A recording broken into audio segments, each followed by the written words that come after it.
तो मनोहर साहब, सबसे पहले अगर देखा जाए अमेरिका के जो नुकसानात हैं इस पूरे जंग के अंदर, उन नुकसानात का इहाता किया जाए तो आप क्या समझते हैं कि जहां पे बिलियन डॉलर्स का नुकसान जहाजों के एतबार से हुआ, अर्ली रडार वार्निंग सिस्टम के एतबार से हुआ, और अभी जो वहां पे सबसे बड़ा दिफाई बजट लाने की तैयारी की जा रही है, जब अमेरिका जंग ही नहीं करना चाहता आने वाले दिनों में, जब अमेरिका ये चाहता है कि नहीं ये भी जंग अमन के लिए की गई है, तो फिर इतने बड़े पैमाने के ऊपर अखराजात फिर से करने का जो इंदिया दिया जा रहा है, उसके पीछे के मुहर्रिकात क्या दिखाई दे रहे हैं? जंग का आप जिक्र कर रहे हैं, देखें वो तो लड़ी जा चुकी है और बहुत ज्यादा खर्चा हुआ। जाहिर हम सब जानते हैं कि बिलियंस में हुआ। एवरेज भी अगर निकाली जाए तो $1 बिलियन भी निकाला जाए तो मैं देख रहा था कि $42 मिलियन एक घंटे की उनकी एक्सपेंस बनी है। 11,000 US डॉलर एक सेकंड में खर्च हुआ है अगर एवरेज आउट किया जाए। तो जंग तो बहुत महंगी थी, लेकिन अभी जो वो आप बात कर रहे हैं पोस्चरिंग के पॉइंट ऑफ व्यू से, ये बुनियादी तौर पर पोस्चरिंग के टैक्टिक्स होते हैं। आप एक बेहतर बारगेन लेना चाहते हैं और खास तौर पर अगर आपको ये पता लगे कि आपका जो मुखालिफ है उसने आपसे ना सिर्फ इनिशिएटिव छीन लिया है बल्कि बारगेनिंग लीवरेज भी उसके हाथ में चला गया है। अब ईरान का मैं क्यों कह रहा हूं बारगेनिंग लीवरेज हासिल करके, कॉस्ट वर्सेस बेनिफिट आप देखा जाता है मिलिट्री के अंदर भी। जब आपने एक प्रोहिबिटिव कॉस्ट इम्पोज नहीं कर पाया अमेरिका ईरान के ऊपर, ब्लो नहीं कर सका, रिजीम चेंज नहीं कर सका, फुट ऑन ग्राउंड नहीं कर सका, यूरेनियम एनरिचमेंट किसी एक्शन के तहत नहीं उठा के ले जा सका, उल्टा ईरान ने एक न्यू फाउंड लीवरेज हासिल किया। न्यू फाउंड लीवरेज ये है कि उसने इसराइल के डिफेंस को पेनिट्रेट किया नंबर ऑफ टाइम्स और बहुत इन्फ्लिक्ट किया डैमेज, नंबर वन। दूसरा, उसने स्टेट ऑफ हॉर्मुज का न्यू फाउंड लीवरेज उसको मिल गया कि वो कहता था 47 सालों में, मुझे नहीं लगता ईरान खुद भी पता था कि इतना इफेक्टिव वो कर सकेंगे। तीसरा, उन्होंने जंग को रीजनलाइज कर दिया। तो ये एक लीवरेज उसको मिल गया, नंबर वन। अब अमेरिका को क्या लीवरेज हासिल है? अमेरिका के पास लीवरेज नहीं है, उन्होंने काउंटर लीवरेज की कोशिश की है ब्लॉक करके स्टेट ऑफ हॉर्मुज को। यानी वो स्टेट ऑफ हॉर्मुज को खुलाने आए थे, खुलाने की जाए खुलवा नहीं सके तो उन्होंने उसको बंद कर दिया, काउंटर ब्लॉक बंद कर दिया। तो ये एक इटसेल्फ आप डिसीजन मेकिंग लूप के अंदर नजर आते हैं अमेरिका के वो आ चुका है। जो ईरान करता है उसका काउंटर रिएक्शन कर रहा है अमेरिका। जब आप काउंटर रिएक्शन में चले जाते हैं तो आपकी बार्गेनिंग कॉम्प्रोमाइज हो जाती है, आप परसेप्शन नहीं फिर बिल्ड करते कि आपने फतह हासिल किया। तो मेरा ख्याल है जो अभी जो डिप्लॉयमेंट कर रहे हैं उन्होंने, जो George W Bush aircraft carrier लेकर आए हैं, वो पोस्टरिंग का है। फाइटर जहाज तकरीबन उनके 200 अभी भी इस एरिया में मौजूद हैं, 50,000 के करीब फौजी अभी भी पोस्टरिंग कर रहे हैं। लेकिन वो एक चीज आखिरी जुमला मैं कहना चाहूंगा कि प्रेसिडेंट ट्रंप को भी रियलाइज करना चाहिए और ईरान को भी। मैं ये नहीं कह रहा कि ईरान बहुत स्टैमिना में है और फाइट कर सकता है, सिर्फ मिसाइल और वेपन्स ही बर्न आउट नहीं होते जंग के अंदर, ह्यूमन बीइंग्स इंसान भी बर्न आउट होते हैं। तो आई थिंक दोनों तरफ से तकरीबन 6 महीनों से आपने देखा कि एस्केलेशन चल रही है, तो उसको क्लोज करना अब अमेरिका पर तो चिश्ती साहब, आप क्या समझते हैं कि 2003 के बाद, ये तकरीबन 23 साल बाद का मंजरनामा है कि 3 जो कैरियर शिप्स हैं वो इस वक्त इस इलाके के अंदर मौजूद हैं, और फिर मरीन्स, पैराट्रूपर, और जिस तरीके से आप ये बात कर रहे थे कि दीगर अफराद भी मौजूद हैं, और फाइटर जेट्स 200 से ज्यादा उसके ऊपर मौजूद हैं, और सबमरीन्स जो हैं वो भी इस खित्ते के अंदर मौजूद हैं। तो ऐसी सूरत हाल में कितनी कैपेसिटी है अमेरिका की कि वो नेवल ब्लॉकेड जो है वो जारी और सारी रख पाएगा और प्रेशर बर्दाश्त कर लेगा? दूसरी तरफ ईरान को अगर देखा जाए तो ब्रेक से पहले भी हम इसी के ऊपर बात कर रहे थे कि ईरान की कैपेसिटी अगर जखीरा करने की देखी जाए तेल को, तो वो 15 से 22 दिन मजीद है, उसके बाद उसकी गुंजाइश जो है वो तकरीबन खत्म हो जाएगी। तो ईरान का नुक्ता बर्दाश्त कहां तक है? तो फिर इसका दरमियानी वे आउट क्या निकलता देखते हैं? देखिए, एक तरफ आपने जिक्र किया, ठीक है कि ईरान की थ्रेशोल्ड ऑयल स्टोरेज की लिमिटेशन आ रही है, ठीक। लेकिन दूसरी तरफ प्रेसिडेंट ट्रंप, आपने नोट किया कि इतना अरसा शुरू में क्यों नहीं उन्होंने काउंटर ब्लॉकेड कर दिया? वो क्यों स्टेट ऑफ हॉर्मुज को से तेल जाने दे रहे थे ईरान की तरफ? $1.8 मिलियन के करीब रोजाना गया है, जिसको तकरीबन $160 मिलियन रोजाना प्रॉफिट हुआ है उसको, ईरान को। वो क्यों करने दिया उन्होंने? इसलिए करने दिया था कि वो नहीं चाहते थे कि एक शॉर्टेज ऑफ ऑयल हो ग्लोबली, और जाहिर है जब ग्लोबली शॉर्टेज ऑफ ऑयल होगी प्राइसेस ऊपर चली जाएंगी, ब्लेम प्रेसिडेंट ट्रंप की तरफ आएगा। तो वो एक रेगुलर रिस्पेक्टेबल दुनिया में एक फ्लो रखना चाहते थे। लेकिन जब उन्होंने देखा कि स्टेट ऑफ हॉर्मुज अगर ईरान अपने फायदे में इस्तेमाल कर रहा है तो ये तो दुनिया मेरी कमजोरी के तौर पर देख रही है, ये मेरा लीवरेज कम हो रहा है, ये मेरी कैपेसिटी पर शक किया जा रहा है कि मैं कर सकता हूं कि नहीं कर सकता, तो उन्होंने काउंटर ब्लॉकेड किया। काउंटर ब्लॉकेड का अमेरिका पर भी बहुत प्रेशर है। ईरान का तो आपने स्टोरेज के पॉइंट ऑफ व्यू से कहा, लेकिन अमेरिका पर यह प्रेशर है कि जब इतनी ऑयल प्राइसेस एस्केलेट होंगी और मिलेगा कुछ नहीं। देखिए, ईरान इस वक्त चाहेगा कि प्रोलॉन्ग होता रहे जितने दिन वो कर सकता है, लेकिन अमेरिका सस्टेन इसलिए नहीं कर सकता कि पब्लिक ओपिनियन खिलाफ हो रही है, अब उनकी फोर्सेस एग्जॉस्ट हो रही हैं, फिर उनका टेक होम कुछ खास नहीं नजर आ रहा। फिर आप ये देखिए जितना उन्होंने एग्जॉस्ट किया है जिस वेपन्स की तरफ आप इशारा कर रहे थे, ऑलमोस्ट उनका 45% उनके पैट्रियट कम हुए। उनके जो टॉमाहॉक मिसाइल से तकरीबन 30% एक्सपैंड कर दिया उन्होंने। ओवरऑल कोई 40 to 45% उनका जो एमुनिशन है वो डिप्लीट हुआ है। 50% से 55% ईरान का हुआ है। तो इसमें चिश्ती साहब ये भी तो काबिले गौर बात है ना कि जब का ये एमुनिशन बनाया गया था उस वक्त उसके ऊपर जो लागत आई, अगर वो एक मिसाइल के ऊपर बात हो रही है, एक बैटरी के ऊपर 1 से 3 मिलियन डॉलर्स की, तो वो मौजूदा हालात के अंदर तो वो 3 से 4 मिलियन डॉलर के ऊपर पहुंच जाती है। तो नुकसानात का इहाता जो है पुरानी कीमतों के एतबार से किया जाए या नई कीमतों के एतबार से किया जाए? नहीं, इससे भी ज्यादा खतरनाक एक और एस्पेक्ट जिससे किया जाना चाहिए। अगर अमेरिका के पास पैसे हैं भी और होने भी चाहिए, हमें यह देखना है कि उनकी कंपनी पैट्रियट बनाने वाली साल में पैट्रियट मिसाइल बनाती कितनी है। अब आप जरा थोड़ा सा मैं आपको इवैल्यूएशन करके दिखाता हूं। प्रेसिडेंट ज़ेलेंस्की ने एक गिला किया था और डाटा की बात ज्यादा सपोर्ट हो जाती है।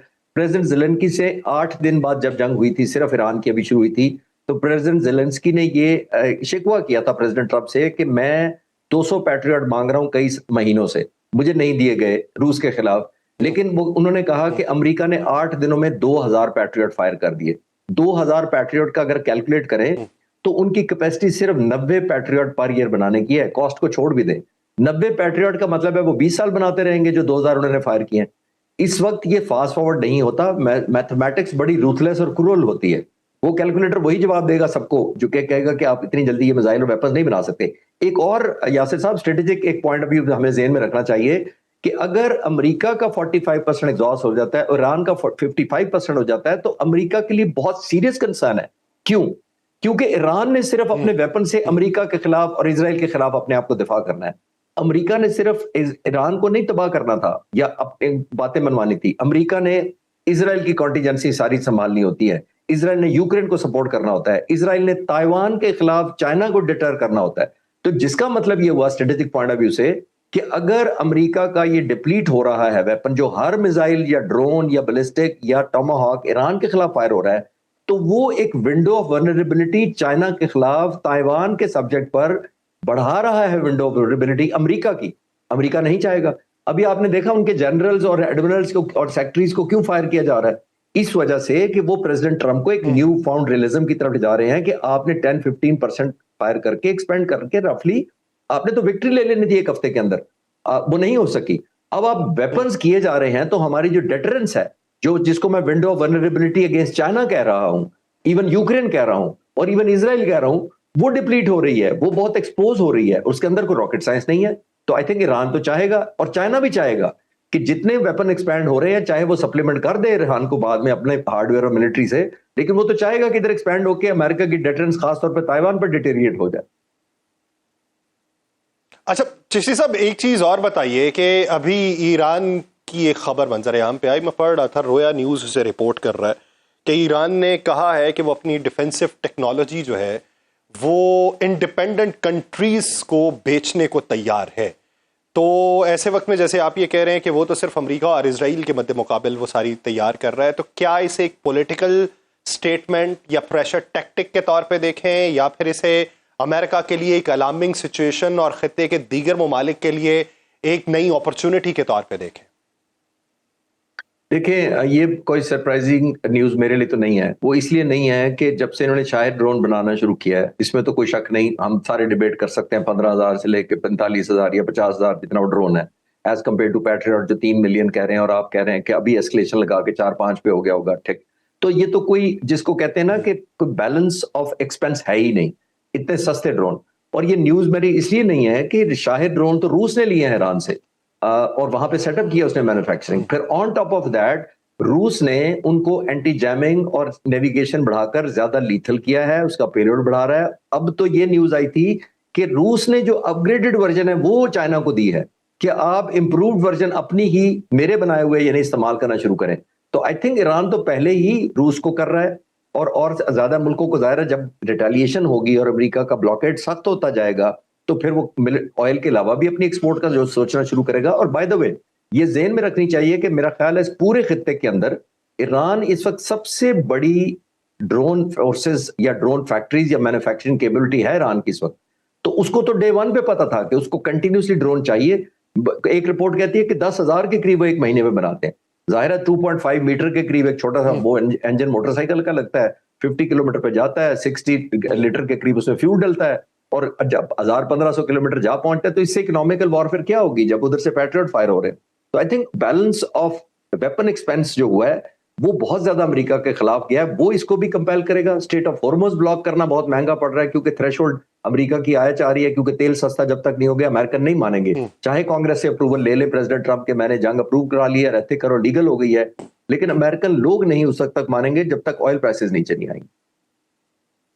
अच्छा सर, एक चीज आखिरी सवाल मेरा वो ये कि ट्रांजिट रूट ओपन कर रहा है पाकिस्तान, तो पाकिस्तान ये भी क्लेम करता है कि अगले कुछ सालों में $10 बिलियन तक दो तरफा तजारत जो है उसका हजम लेके जाना है। तो पाकिस्तान ये कुछ इशारों के बायस कर रहा है या किसी यकीन दहानी के बायस या वादों के बायस? देखिए, पाकिस्तान को इतनी जो पिवटल रोल प्ले किया है, पाकिस्तान को अपनी चैलेंजेस अमेरिका से जरूर शेयर करनी चाहिए। आपको याद होगा ईरान पाइपलाइन हमारी इसीलिए सस्पेंड हुई पड़ी है कि अमेरिका का प्रेशर बहुत था कि आप नहीं बना सकते क्योंकि ईरान पर सैंक्शंस है। तो आई थिंक जैसे प्रेसिडेंट ट्रंप ने बाकी मुल्कों को अलाउ किया, स्पेशली इंडिया को अलाउ किया, चाहे नेतन्याहू के कहने पे अलाउ किया, रूस से तेल लेना अलाउ कर दिया था उन्होंने, हालांकि वो कितनी सख्ती करते रहे ईरान के ऊपर, सॉरी इंडिया के ऊपर। तो अब हमें ये देखना है कि हमने भी अपनी नेशनल इंटरेस्ट का देखना चाहिए। हमें ये जरूर नेगोशिएट करना चाहिए अमेरिका से कि हम नेबरहुड हैं, हमारी लैंड रूट कनेक्टेड है, हमारे सी पोर्ट्स कनेक्टेड है आपस में, तो हमें बेनिफिट पास आम लोगों तक होना चाहिए डेफिनेटली। और अगर ये हो जाएगा तो हमारी इंडस्ट्रियल डेवलपमेंट भी होगी, लोगों में भी बेहतरी आएगी, और जो गैस और दूसरे हमारी जो प्राइसेस हैं वो डेफिनेटली कहीं ज्यादा कम हो सकती है, और सबसे ज्यादा इनडायरेक्टली हमारी हर चीज की प्रोडक्शन कॉस्ट कम हो जाएगी। हम ज्यादा कॉम्पिटिटिव हो जाएंगे यूरोप की इंडस्ट्री को मैच करने के, यूरोप के अंदर मैच करने के लिए जो रीजनल यहाँ से एक्सपोर्ट होती हैं, चाहे वो टेक्सटाइल हो, फर्टिलाइजर हो, मेडिसिन हो, और बहुत सारी चीजों में हम एडवांटेज सिर्फ इसलिए नहीं ले पा रहे कि हमारी प्रोडक्शन कॉस्ट बहुत ज्यादा है बिजली की वजह से।